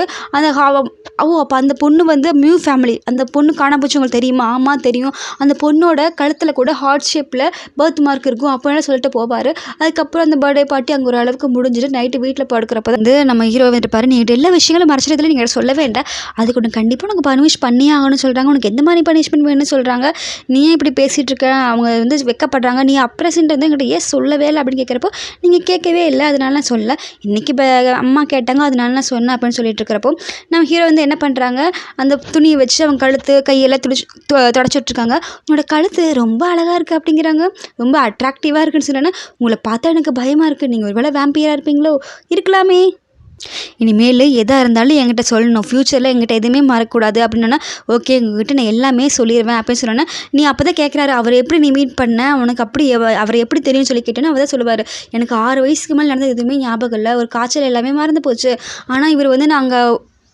சாப்பாடு எல்லாமே எங்கள் வீட்டை துரத்தினப்போ அவர் தான் என்னை பார்த்து வேலை கொடுத்து ட்ராயிங்கெல்லாம் சொல்லி கொடுத்தாரு, அப்போது அந்த காசெல்லாம் எங்கள் அம்மா பிடிக்கும், என் தம்பிக்கு அண்ணனுக்கு தான் எல்லாமே செய்யும், இப்போ அவர் மட்டும் இல்லாட்டி கண்டிப்பாக நான் அன்றைக்கே செத்து போயிருப்பேன், சாப்பாடெல்லாம் செத்து போயிருப்பேன், என்னை படிக்க வச்சது எல்லாமே அவர் தான் அப்படின்னு சொல்லிட்டு இருக்கிறப்போ நம்ம ஹீரோ வந்து யோசிக்க ஆரம்பிக்கிறாரு, கண்டிப்பாக ஒரு வேளை அம்மாவாக இருக்காதோன்னு சொல்லிட்டு அது அவருக்கு தீவிர திங்கிங் வேறு இருக்குது. நம்ம ஹீரோயினை தூங்க வச்சக்கப்புறம் ஃபோன் பண்ணி அதை பற்றி விசாரிக்கவும் சொல்லிட்டாரு. இப்போ அடுத்த நாள் நம்ம ஹீரோயின் வந்து வந்துட்டு இருக்கிறப்போ வேலைக்காரி வந்து இடிச்செல்லாம் கேட்டதுக்கு இவன் பொண்ணுக்கு உடம்பு சரியில்லை, ஆனால் ஆஸ்பத்திரிக்கு போகிற சாரிமான்னு சொல்லிட்டு அவங்க போகிறப்போ நம்ம ஹீரோயின் என்ன பண்ணுவாங்க, அவங்க வேலை செய்ய வேலையை வந்து ஸ்டூல் மேலே ஏறி தொடச்சிக்கிட்டு இருப்பாங்க. நம்ம மாமியார் வந்து பார்த்துட்டு என்ன பண்ணுன்னு கேட்டேன்னா பயந்துட்டு கீழே விழுக போவாங்க. நம்ம ஹீரோ அப்படியே தூக்கி பிடிச்சி கீழே இறக்கி காப்பாற்றிட்டு என்ன வேலை பண்ணிக்கிட்டு இருக்க நீ சொல்லி வேலைக்காரங்களாம் திட்டுறப்போ அவங்களே திட்டாதீங்க, நானாக தான் வேலை பார்த்த வீட்டில் இருக்க எனக்கு ரொம்ப போர் அடிக்குது, நான் என்ன தான் பண்ணுறது சொல்லுங்கள் அப்படின்னு சொல்லிட்டு கேட்குறப்போ நீ வந்து எல்லாத்தையும் அதிகாரம் பண்ணுற, நீங்கள் தான் இங்கே மகாராணி, ஏன் இப்படி பண்ணிக்கிட்டு இருக்குன்னு கேட்டதுக்கு எனக்கு ரொம்ப போர் அடிக்குதே, நான் அங்கே வேலைக்கு வருவா, அந்த அம்மா வந்து குழந்தைக்கு உடம்பு முடியலன்னு போயிட்டாங்க, அம்மா இல்லாமல் வளர்ந்த அம்மா பாசம் எனக்கு தெரியாது, அதனால நான் அனுப்பி வச்சுட்டேன், ப்ளீஸ் நான் உங்ககிட்ட வேலைக்கு வரேன்னு கேட்டதுக்கு அது உன்னோட கம்பெனி எப்போ வேணா வா அப்படின்னு சொன்னோன்னே ஆனால் நாங்கள் சாதாரண ஸ்டாஃபாக தான் வருவேன், அப்போ தான் எல்லோரும் கூட பழகுவாங்கள்ட்டு யாருமே கூட பழக மாட்டேன்னு சொன்னதுக்கு கண்டிப்பாக நீ வரல அப்படின்னு சொல்லிட்டு கொஞ்சம் இழுத்துட்டு போகிறாங்க. உடனே நம்ம மாமியாரம்மா யோசிக்குது இப்போ என்ன பண்ணலாம், இப்போ அவர் வந்து தனியாக விட முடியாது, மற்றவங்களாம் புள்ளி பண்ணிட்டு என்ன பண்ணுறது, அதனால் நானும் அங்கே வேலைக்கு போகிறேன்னு வந்து சூப்பர் மாமியார் இந்த மாமியார் எல்லா பொண்ணுங்களுக்கு இந்த மாமியார் தாங்க கிடைக்கணும். அதுக்கப்புறம் ஆளுங்கிட்ட சொல்லி க்ளீனிங் சூட் வந்து ரெடி பண்ண சொல்லுது. இந்த மாதிரி க்ளீனிங்கில் வந்து அங்கே வேலைக்கு போயிடுது. இதுக்குள்ளே வந்து அவங்க அண்ணன்காரன் வந்து சீட்டு கட்டில் வந்து ஏமாந்துருப்பான். இப்போ தங்கச்சிக்கிட்ட போய் காசு கேளுன்னு சொல்லிட்டு அவனுக்கு வேறு அடித்து துரத்திட்டு இருப்பாங்க இவங்ககிட்ட. இதுக்காகவே அந்த என்ன தங்கச்சி வந்து பெரிய ஆளுக்கு பண்ணிக்கலாம் சொல்லிட்டு பணம் முடுங்கன்னு வந்து அந்த ஆஃபீஸ்க்கு வந்திருப்பாங்க. வந்துட்டு பார்த்தா நம்ம க்ளீனிங் லேடி அப்போ தான் மருமகளை பார்த்துட்டு க்ளீனிங் பண்ணிக்கிட்டு இருக்கிறப்ப இவங்க வந்து இடிச்சிட்டு பேசிகிட்டு இருப்பாங்க. இங்கே என்ன பண்ணுறேங்கிறதுக்கு நான் யார் தெரியுமா, இங்கே இருக்க அவங்க ஹெட்டோட ஒய்ஃபோட அம்மா நான், எனக்கு இங்கே எல்லா உரிமையும் இருக்குது, நீ என்ன ஒரு க்ளீனிங் லேடி நீ பேசிக்கிட்டு இருக்கேன்னு சொல்லிட்டு அவங்க 2 பேருக்குள்ளே சண்டை வந்துடும். நீ எதுக்கு இங்கே வந்திருக்க, நீ முதல்ல இங்கேருந்து வெளியே போன்னு சொல்லி சொன்னோன்னே நம்ம ஹீரோயின் என்ன சொல்லுவாங்க, அதை சொல்ல நீ யார், இந்த கம்யூனிட்டிகளுக்கு எல்லா உரிமையும் இருக்குது தெரியுமா சொல்லிட்டு பேசிகிட்டு இருக்கிறப்போ கீழே நம்ம க்ளீனிங் லேடியை தள்ளி விட்டுருவாங்க அந்த அம்மாவை. அந்த அம்மா கீழே விழுந்துடும். நம்ம ஹீரோயின் பார்த்துட்டு ஐயோ அம்மான்னு சொல்லிட்டு வந்துடுவாங்க. நீ அம்மா நீ எதுக்கு இந்த க்ளீனிங் லேடியோட டச் வச்சுருக்கிறதுக்கு இவங்க தான் எங்கள் மாமியாருன்னு சொன்னா, ஓ அப்போ நீ அவனை கல்யாணம் பண்ணிக்கிட்ட சொன்னதெல்லாம் பொய்யா இருக்கியா, வேறவங்க கூட ஸ்டே பண்ணிட்டு அவங்ககிட்ட அவனையும் ஏமாத்திட்டு இருக்கியா, இப்போ கிளீனிங் லேடி கூட நீ இது பண்ணி வச்சிருக்கியா, நீ இல்லை பிள்ளையா அப்படி இப்படின்னு சொல்லி கேவலமாக திட்டுறாங்க. அப்போ இவ்வளோ என்ன படிச்சுட்டு இருந்தா எல்லாம் சொல்லி திட்டுவாங்க. இதெல்லாம் உங்களுக்கு எதுக்கு, எந்த வெளியே என்னமோ அதை பார்த்துட்டு போங்க, முதல்ல இங்கேருந்து வெளியே போங்கன்னு சொல்லி சொல்லுவாங்க. ஒரு அண்ணங்கிட்ட அம்மா கிட்ட நீ இப்படி பேசுறியான்னு சொல்லிட்டு முடி பிடிச்சி இழுத்து அவளை அடிப்பாங்க. நம்ம அம்மா வந்து போய் அவளை தடுக்கிறப்ப பார்க்கவும் அப்போது அந்த அம்மாவை கீழே தள்ளி விட்டு கால் மேலே போட்டு கையை வச்சு அப்படியே மிதிக்கும். வெளியே பிடிச்சி கையெல்லாம் முறுக்கையில் அடித்து ரொம்ப அராஜகம் பண்ணிகிட்டு இருப்பாங்க. நீ அவனையும் ஏமாற்றிட்டு வந்துட்டியா அப்படின்னு சொல்லிட்டு அவனுக்கு எங்கே ஃபோன் பண்ணி வர சொல்லு பாப்பான்னு ஃபோன் பண்ணால் அவங்களுக்கு போகாது. என்ன பண்ணுன்னு தெரியாமல் இவங்க அடி வாங்கிட்டு இருக்கிறப்ப அந்த நியூ மேனேஜர் வந்து நிற்பான். அவங்ககிட்ட இந்த அம்மா வந்து பேசுகிறப்போ அவனும் சேர்ந்து இந்த அம்மாவை புள்ளி பண்ணுவாங்க. அவனுக்கு ஓனரும் ஒய்ஃபுன்னு தெரியாது. அவனை வரவேற்கிறதுக்காகத்தான் அவன் வந்திருப்பான். அதுக்கப்புறம் ஹீரோவே வந்துடுவார். வந்து இங்கே என்ன நடக்குதுன்னு சொல்லிட்டு வந்து நம்ம ஒய்ஃபை காப்பாற்றிடுவாங்க. அவர்கிட்ட இல்லை சாரி இவங்க ஒய்ஃபுன்னு தெரியாதுன்னு சொன்னோன்னா அவனை போட்டு எட்டி முதச்சு எங்கள் அம்மாவே உனக்கு தெரியாதுன்னு நினச்சி அவங்களை புள்ளி பண்ணிட்டு இருக்கா அப்படின்னு சொல்லிட்டு அவங்களே வச்சிருவாங்க. அவங்களும் போனோன்னே என்ன நம்ம இவங்க 2 பேரையும் பிடிச்சிருவாங்க. சாரி சார், நான் தான் அவளோட அண்ணன், இது சின்ன மிஸ் அண்டர்ஸ்டாண்டிங் நடந்துச்சு, ஒன்றுமே நடக்காத மாதிரி பச்சையாக பிடுவான்னு பார்த்தீங்களா. அதுக்கப்புறம் வந்துட்டு உனக்கு சரியான தண்டனை கொடுக்கணும் அப்படின்னு சொல்லிட்டு சொல்கிறப்போ நான் அவங்களோட அம்மா என்னத்துக்கு எப்படி நீங்கள் பண்ண பண்ணிக்கிறதுக்கு அவங்களோட பயாலஜிக்கல் டாக்டரே கிடையாது, நீங்கள் அவளை இத்தனை புள்ளி பண்ணிக்கிட்டு இருந்திருக்கேன்னு சொல்லி சத்தமாக சொன்னால் நம்ம ஹீரோயினுக்கு அதிர்ச்சி ஆயிரும். என்ன சொல்கிறீங்கன்னு கேட்டதுக்கு ஆமாம் உன்னோட முதுகில் நான் அந்த பேர்த் மார்க்கை பார்த்தோன்னே உன்னோட மாஸ்டர் கிட்ட கேட்டு அந்த பொண்ணுக்கு உனக்கு எதாவது சம்மந்தம் இருக்கான்னு பார்க்க சொன்னேன். இவங்களோட உண்மையான மதரே கிடையாது, உன்னை வந்து அந்த ஆக்சிடென்ட்லேருந்து உன்னை வந்து தத்தெடுத்திருக்காங்க அப்படின்னு சொன்னோன்னே அவளுக்கு அப்போ தான் ஷாக்கிங்காக இருக்குது. இந்த என்ன பண்ணுவார் ஹீரோ வந்து ஒரு பணத்தை கொடுத்து இனிமேல் இவளுக்கு உங்களுக்கு எந்த சம்மந்தம் இல்லைன்னு சொல்லிட்டு போயின்னு சொன்னதுக்கு நம்ம ஹீரோயின் பணம்லாம் கொடுக்காதேன்னு சொல்கிறாங்க. அவள் வந்துட்டு என்னம்மா இத்தனை நாள் உன்னை வளர்த்துருக்கேன் இது இப்படி பண்ணுறேன்னு சொல்லிட்டு அவள் கேவலமாக நடிக்கிறப்போ என்னை வீட்டில் வச்சதே சம்பாரிச்சு இவனுக்கு கொடுக்குறக்காக தான் என் உழைப்பு எத்தனை டைம் திருடிருப்பீங்க, அந்த சம்பாத்தியமே உங்களுக்கு போதும், இல்லை உழைச்சி கொட்டியாச்சு, நான் திரும்ப இந்த காசு வாங்கி எந்த தகுதியுமே இல்லைன்னு சொல்லிட்டு பணத்தையும் பிடுங்காமல் நான் ஹீரோட்ட சொல்லி அவங்களோட அடித்து துரத்திட்டு போயிடுறாங்க. அதுக்கப்புறம் தான் வந்து எல்லோரும் அந்த மாஸ்டர் வந்துடுறாரு. வந்துட்டு ஆமாம் இந்த ஃபோட்டோ வச்சு பார்த்துட்டு அந்த அவங்களோட பொண்ணு தான் நீ அப்படின்னு சொல்லிட்டு சொல்கிறாங்க. அந்த பர்த் மார்க்கு இதுவும் செட் ஆகுது, மியூ ஃபேமிலியோட நீ டாக்டர் தான் நீ அப்படின்னு சொல்லிட்டு பேசுகிறப்போ அந்த வில்லிக்காரி ஓரம் நின்று எல்லாத்தையும் கேட்டுருவா. அடுத்து அவள் ஏதோ பிளான் பண்ணிட்டா. அதுக்கப்புறம் சரி வாங்கன்னு சொல்லிட்டு வந்ததுக்கப்புறம் நைட் நேரம் நம்ம ஹீரோயின் கண்ணாடி பார்த்துட்டு புலம்பிட்டு இருக்காங்க. நம்ம ஹீரோ வந்து பின்னாடியே கட்டி பிடிச்சிட்டு எதுக்கு நீங்கள் சோகமாக இருக்கீங்கன்னு சொல்லி கேட்டோன்னே இல்லை என்னோட உருவத்தை பார்த்து எங்கள் அம்மாவுக்கு என்ன பிடிக்காம போயிட்டே, பயாலஜிக்கல் மதருக்கு பிடிக்காம போயிட்டு என்ன பண்ணுறது, அதான் யோசனையாக இருக்குது, நான் பார்க்க அவ்வளோ அட்ராக்டிவாக இல்லை, அழகாக இல்லை, எங்கிட்ட எதுவுமே பெருசாக இல்லை, ஹரிஜானா இல்லைன்னு சொல்லி புலம்பிட்டு இருக்கிறப்போ நம்ம ஹீரோ என்ன பண்ணுறாரு, தூக்கிட்டு போய் திரும்ப குரங்குட்டி மாதிரி மடியில் குறைச்சிக்கிட்டு அவர் பேசுகிறாரு. ஆமாம் நீங்கள் இப்படி எல்லாம் பேசிகிட்டு இருக்க, இன்றைக்கி உனக்கு என்னாச்சுன்னு சொல்லி கேட்டோன்னே பேசக்கூடாது, நீ வந்து ரொம்ப அழகாக இருக்க, கைண்டாக இருக்க, உனக்கு எல்லாமே இருக்கும், அது இல்லாமல் நீ அவருக்கு எப்பேற்பட்ட ஸ்டூடெண்ட்டாக அப்ரெண்டிஸாக இருக்க, உனக்குலாம் ஏகப்பட்ட திறமைகள் இருக்குது அப்படின்னு சொன்னோன்னே உங்களுக்கு பிடிக்குமா என்ன பிடிக்குமா அப்படின்னு சொல்லி கேட்குறாங்க. அஃப்கோர்ஸ் உன்னை பிடிக்காம யாருக்கு பிடிக்குமான்னு கேட்டோன்னே இல்லை நீங்கள் உங்களை மாதிரி பெரிய ஆள் என்ன மாதிரி ஒரு பொண்ணுக்கிட்ட லவ்வில் விழுந்துட்டிங்களா அப்படின்னு சொல்லி கேட்டப்போ ஒரு கணத்தை பிடிச்சி தாங்கி பிடிச்சிட்டு அம்மா எதுக்கு இப்படிலாம் பேசிகிட்டு இருக்க, நீ எப்பேற்பட்ட பொண்ணு, எவ்வளோ அழகாக கைண்டாக இருக்க, இதுக்காக மட்டும் நான் லவ் பண்ணல, நீ நேச்சராகவே பார்க்க நல்ல ஸ்மூத்தான பொண்ணு அப்படி இப்படின்னு சொல்லிட்டு ஹார்ட் பீட் பார்த்தியா, இந்த ஹார்ட் பீட் உனக்காக மட்டும்தான் துடிக்கும், ஐ லவ் யூ ஸோ மச் அப்படிலாம் சொல்கிறாரு. நம்ம ஹீரோயினுக்கு சந்தோஷமாயிடுது. நீ குடும்பத்து பொண்ணாக இல்லாமல் இருந்தாலும் உங்கள் அம்மா உன்னை சேர்த்தாலும் செத்துக்கிட்டாலும் எப்பவுமே நான் பின்னாடி உன் கூடயே நிற்பேன், உனக்காக தான் நான் எல்லாமே பண்ணுவேன், நீ எதை பற்றி கவலைப்படாத, யார் இருந்தாலும் இல்லாட்டி நான் உன் கூட இருப்பேன் அப்படின்னு சொன்னோன்னே நம்ம ஹீரோயினுக்கு சந்தோஷமாயிடுது. அப்படியே இந்த உலகத்திலே நீங்கள் தான் பெஸ்ட்டு மேன், உங்களை விட யாரும் நான் லவ் பண்ண முடியாது அப்படின்னு சொன்னோன்னே நம்ம ஹீரோவுக்கு சந்தோஷமாக உடனே காதில் போய் கிஸ் பண்ணிடுறாரு. அப்படியே மெல்லாமல் காதல் கேட்குறாரு. டாக்டர் என்ன சொன்னாங்க ஞாபகம் இருக்கான்னு கேட்டோன்னா இருக்குது, இந்த ஃபுட்டெல்லாம் அவாய்ட் பண்ண சொன்னார், ரெஸ்ட் எடுக்க சொன்னார், அப்புறம் அப்படின்னா அப்புறம் என்ன சொன்னார், அதுவா 3 மாதம் கழிச்சு தான் ஒன்றா இருக்க சொன்னாருன்னு வைக்கப்பட்டுக்கிட்டே சொல்கிறாங்க. இப்போ எத்தனை மாதம் ஆச்சு நம்ம ஹீரோ கேட்டோன்னா 3.5 மாதம் ஆச்சுன்னு சொன்னாங்க. அப்போ உனக்கு ஓகேவான்னு கேட்டோன்னா நம்ம ஹீரோயின் சிரிச்சுக்கிட்டே வைக்கப்பட்டு கண்ணு முடிக்கிறாங்க. உடனே நம்ம ஹீரோயின் அப்படியே பெட்டில் சாச்சு அவங்களுக்கு ஒரு அழகான காதல் வந்துச்சுன்னா பாருங்களேன். அதுக்கப்புறம் நம்ம ஹீரோயின் தூங்கிட்டு இருக்காங்க. நம்ம ஹீரோ எந்திரிச்சு அக்ஷன் கிட்ட அவங்க முழிக்கிறப்ப பத்திரமா பார்த்துக்கோ, நான் முக்கியமான வேலை போய் பார்த்துட்டு வந்து நம்ம ஹீரோ வந்து கிளம்பி போகிறாரு. எதுக்காக போகிறாருன்னா அவங்க அம்மா பொண்ணு சேர போகிறாங்க, அதுக்குள்ள அரேஞ்ச்மெண்ட்ஸ் பார்க்க போகிறாங்க. நம்ம ஹீரோயின் எந்திரிச்சோடனே அக்ஷன் வந்து நின்றுட்டே இருக்காங்க. அவங்க மாமியாரும் வந்துடுறாங்க. என்னம்மா என்னாச்சு, இன்றைக்கி நம்ம உங்கள் அம்மா பார்க்க போகிறோம்ல, அதுக்கு நீ எப்படி நீட்டாக கிளம்பி போகிற பாருன்னு சொல்லிட்டு ட்ரெஸ் எல்லாம் கொடுத்து அவளை குளிக்க வச்சு அழகாக மேக்கப் பண்ணிவிட்டு அங்கே கூட்டிகிட்டு போகிறாங்க. அங்கே வந்து அந்த அவங்க அம்மா தான் மியூ ஃபேமிலியோட அவங்க அம்மா கூடவே அந்த மாஸ்டர் எல்லாமே அங்கே இருக்காங்க. எனக்கு என் பொண்ணை நான் வரவேற்க போகிறேன், சந்தோஷம், மாமியார் அங்கே தான் இருக்காங்க, சந்தோஷமாக இருக்குது, இத்தனை நாள் இங்கே என் பொண்ணு ரொம்ப பார்த்துக்கிட்டீங்க, ரொம்ப ரொம்ப சந்தோஷம் அப்படிங்கிறாங்க. எனக்கு இதை விட என்ன வேணும், நம்ம 2 ஃபேமிலி சேர்ந்துச்சுன்னா அதோட சந்தோஷம் வேறு எதுவுமே இல்லை அப்படின்னு சொல்லிட்டு அவங்களும் ஃபீல் பண்ணிக்கிட்டு இருக்காங்க. நம்ம ஹீரோயின் வந்து அம்மா அப்படின்னு சொல்லிட்டு வந்தோன்னே தன் பொண்ணை பார்த்துட்டு அப்படியே கட்டி அணைச்சிக்கிறாங்க. அங்கே ஹீரோ தான் இன்னும் வரல, எப்படி இருக்கமா நல்லா இருக்கியான்னு சொல்லி பேசிட்டு, உன்னை இத்தனை வருஷம் நான் இல்லாமல் கஷ்டப்பட்டு உனக்கு இவ்வளோ நாள் உனக்கு தேடி அலைஞ்சிட்டு பேசிகிட்டு இருந்தேன், இவ்வளோ லேட்டாக வந்ததுக்கு என்னை மன்னிச்சிருமான்னு சொல்லி பேசிகிட்டு இருக்கிறப்போ கரெக்டாக அந்த வெள்ளிக்காரி அவங்களோட பழைய அம்மாவும் அண்ணனும் வந்துடுறாங்க. ஐயையோ இப்படி பண்ணிட்டியே, உன்ன மாதிரி பிள்ளைய இப்படி ஏமாற்றி அவங்கள ஏமாற்ற போகிறேன்னு சொல்லிட்டு அழுதுகிட்டே வராங்க. இவங்க என்னன்னு சொல்லி கேட்குறப்போ எல்லாமே பிளான் பண்ணி அவங்ககிட்ட காசு கொடுத்து பண்ணியிருப்பாங்க. ஏன்னா ஒரு அந்த பொண்ணு ஆக்சிடென்ட் ஆகி விழுந்துறப்போ இவங்க தான் எடுத்துகிட்டு வந்து வளர்த்திருப்பாங்க. அதை வந்து ஹீரோயின் தெரிஞ்சுக்கிட்டு நான் சொல்கிற மாதிரி நீ நடிக்கணும்னு சொல்லிட்டு இங்கே கூப்பிட்டு வந்திருப்பாங்க. பேசுகிறாங்க, ஐயோ இது என் பொண்ணுங்க, அவள் உங்கள் பொண்ணு கிடையாது. இல்லையே நீங்கள் போய் சொல்லிட்டு இந்த பர்த் மார்க்கு பாருங்கள், கண்டிப்பாக அது என் பொண்ணு தானதுக்கு அவ்வளோ எதுக்கு நீங்கள் போய் சொல்லிட்டுருக்கீங்க, இங்கே நிற்காதீங்க போங்கன்னு சொல்லி நம்ம ஹீரோயினும் கத்துறா. இப்படி பெத்தாமா இப்படி பண்ணுறேன், உன்னை எப்படி கஷ்டப்பட்டு வளர்த்தேன். இல்லைங்க இவன் ரொம்ப தப்பு பண்ணிட்டா, அவங்க பொண்ணு வந்து நான் தான் எடுத்து வளர்த்தினேன், பாலத்துக்கு கீழே இருந்து எடுத்து வந்து வளர்த்தினேன். இவன் வந்து அன்றைக்கி தண்ணியில் முடிச்சு தள்ளி விட்டு அவளை கொண்டுட்டா. அவள் முதுகில் இருந்த டேட்டூ பார்த்து ஒரு 18 வயசில் வந்து 30,000 ரூபா செலவு பண்ணி டேட்டூ குத்திக்கிட்டா. இவ தான் அவங்க பொண்ணை கொண்டுட்டா, தயவு செஞ்சு அவளை விட்டுருங்க, பாவம் பார்த்து விட்டுருங்கன்னு சொன்னோன்னா என்ன பொய் சொல்லிக்கிட்டு இருக்கீங்கன்னு சொன்னோன்னா நம்ம அம்மாவுக்கு வந்து பயமாயிடுச்சு. என்ன சொல்கிறீங்க, என் பொண்ணு செத்து போயிட்டாளா, இவ தான் கொண்டாளான்னு சொல்லிட்டு அந்த அம்மா டென்ஷன் ஆயிடுச்சு. இங்கே பாருங்கள் இவங்க சொல்கிறத நம்பாதீங்க, இது எல்லாமே ஃப்ராடுங்கன்னு சொன்னோன்னா இல்லை இங்கே பாருங்கன்னு சொல்லிட்டு பர்த் சர்டிஃபிகேட்டை காமிக்குது, இது இவளோட பர்த் சர்டிஃபிகேட் சொன்னோன்னா என் பொண்ணுன்னு சொல்லி நீ ஏமாத்திட்டியா, என் பொண்ணை வேறு நீ கொண்டுட்டியான்னு சொல்லிட்டு அவளை சப்புன்னு அடிச்சிடுறாங்க அவங்க அம்மா. இவங்காட்டு அவள் என் மருவை மேலே நீ கை வைக்கக்கூடாதுன்னு மாமியார் வந்து பிடிச்சி எழுத்து இது பண்ணிக்கிறாங்க. இங்கே நீ என் பொண்ணை கொண்டுட்டு இல்லை மாஸ்டர் வந்துட்டு இங்கே பாருங்கள், சின்ன வயசுல இருந்த பொண்ணு எனக்கு தெரியும், சின்ன வயசுல பார்த்துறப்ப உங்கள் முகமாக தான் இருந்துச்சு, உங்களை பார்த்த மாதிரி இருந்துச்சு, இவங்க சொல்கிறத நம்பாதீங்க, இவங்கெல்லாம் மோசமானவங்க, இந்த பொண்ணும் மோசம் இவங்களும் மோசம்னு சொன்னாலும் இங்கே பாருங்கள் சின்ன வயசுலேருந்து வளர்த்த மாஸ்டர், அதனால் இவளுக்கு தான் சப்போர்ட் பண்ணுவாங்க, நம்பாதீங்கன்னு சொன்னோன்னா சரி டிஎன்ஏ டெஸ்ட் எடுத்து பார்க்கலாம் அப்படின்னு சொன்னோன்னா அவங்க அம்மாவும் பையனும் ஓட பார்க்குறாங்க. எங்கே ஓட பார்க்குறீங்க, ஒழுங்காக இங்கே இல்லைங்க, டிஎன்ஏ டெஸ்ட் வந்ததுக்கப்புறம் தெரியும்னு சொன்னோன்னா நம்ம ஹீரோயின் வந்து அந்த வெள்ளிக்காரி வந்து டிஎன்ஏ டெஸ்ட் கொடுக்குறாங்க. பார்த்தீங்கன்னா டிஎன்ஏ டெஸ்ட் மேட்ச் ஆகலை, இவங்க பொண்ணே கிடையாது. அப்போ இந்த டேட்டு எப்படி வந்துச்சு, இந்த பர்த் மார்க் எப்படி வந்துச்சு கேட்டேன்னா அதான் சொன்னேன், அதை ஒரு டேட்டு இவளாக போட்டுக்கிட்டா. ஐயோ என் பொண்ணை கொண்டுட்டு பிடிச்சி தள்ளியெல்லாம் ஓடுறான்.